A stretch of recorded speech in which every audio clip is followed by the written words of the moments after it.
हरिओम। आज इंस्टाग्राम पर एक रील देखते हुए कुछ वर्षों पहले का एक किस्सा, एक प्रसंग याद आ गया। यह प्रसंग है उस समय का जब एक एयरलाइंस, एक विमान कंपनी बड़े ज़ोर शोर से आगे बढ़ रही थी। एक बार पूज्य गुरुदेव हवाई जहाज से कहीं जा रहे थे। उस समय जैसे कि एयरपोर्ट का नियम होता है, बाहर मेन चेक इन होने के बाद, अंदर वापस सिक्योरिटी चेकिंग के बाद, मेन गेट पर जाने के बाद फिर कोई चेकिंग नहीं होती है। जो फ्रिक्वेंटली ट्रैवलर्स है या फ्रिक्वेंटली फ्लायर कहेंगे जिसे, या जो नियमित हवाई जहाज़ों में यात्रा करते हैं, उन्हें पता है गेट से विमान तक जाते समय बस में कई बार जाते हैं तो उसमें फिर से चेकिंग नहीं होती है। लेकिन उस एयरलाइंस के एम्प्लॉयज़ ने बस के अंदर आकर बापूजी के फिर से चेकिंग किया, अपने इक्विपमेंट्स लाकर, स्कैनर लगाकर। तो इस बात का बापूजी को बहुत दुख हुआ।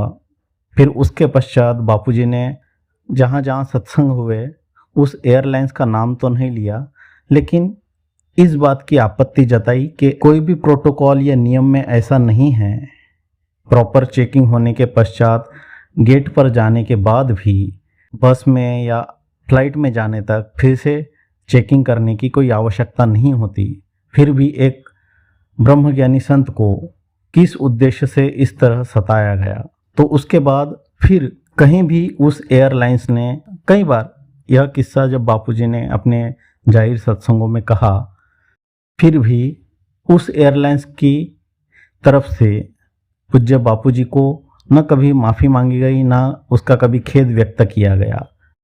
तो इसका नतीजा यह रहा कि कुछ ही दिनों में, लगभग 10 दिनों बाद, उस एयरलाइंस के शेयर्स आसमान से सीधे ज़मीन पर आ गिरे और धीरे धीरे लगभग 1 वर्ष के अंदर ही वह एयरलाइंस पूर्णतः समाप्त हो गई। तो यह किस्सा याद आने का कारण यह जो रील है वह आगे देखेंगे और उस एयरलाइंस का आखिरी में हाल क्या हुआ इस रील में समझते हैं।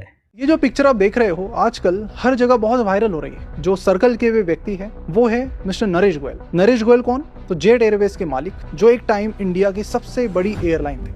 आपने सुर्राई पोटरू या फिर उड़ान या फिर सरफिरा मूवी देखा होगा, उसमें परेश रावल जिनका रोल निभा रहे, उसका नाम मूवी में बताया गया है परेश गोयल। आप समझ सकते हो कि उस मूवी में किसे दिखाया गया था। तो ये है नरेश गोयल। नरेश गोयल की बात करें तो अपने टॉप में बहुत घमंड इनको था, और जो भी छोटी मोटी एयरलाइन थी उन्हें कैसे दबाया जाए, दबोचा जाए, ये इस तरह की चीजें उन्होंने बहुत की। और मूवी में भी उन्हें विलन के तौर पर इसीलिए दिखाया गया। अभी बाद में फिर फाइनेंशियल फ्रॉड्स इनके बहुत सारे सामने आए। इतने बड़े लेवल के फाइनेंशियल फ्रॉड्स थे कि एयरलाइन तो खत्म हुई है, बट साथ में इनको जेल में डाला गया अपनी वाइफ के साथ। जेल में कुछ ही महीनों पहले इनकी वाइफ के कैंसर से मौत हो गई। ये भी फिलहाल खुद कैंसर से जूझ रहे और यही दुआ कर रहे होंगे कि जल्द से जल्द मौत आ जाए। तो कहानी से हमें ये सीख मिलती है कि जब भी आप अपने टॉप में हो किसी भी चीज में, तो आपको घमंड नहीं करना चाहिए, क्योंकि आज आप अगर ऊपर हो तो कल नीचे भी आ सकते हो।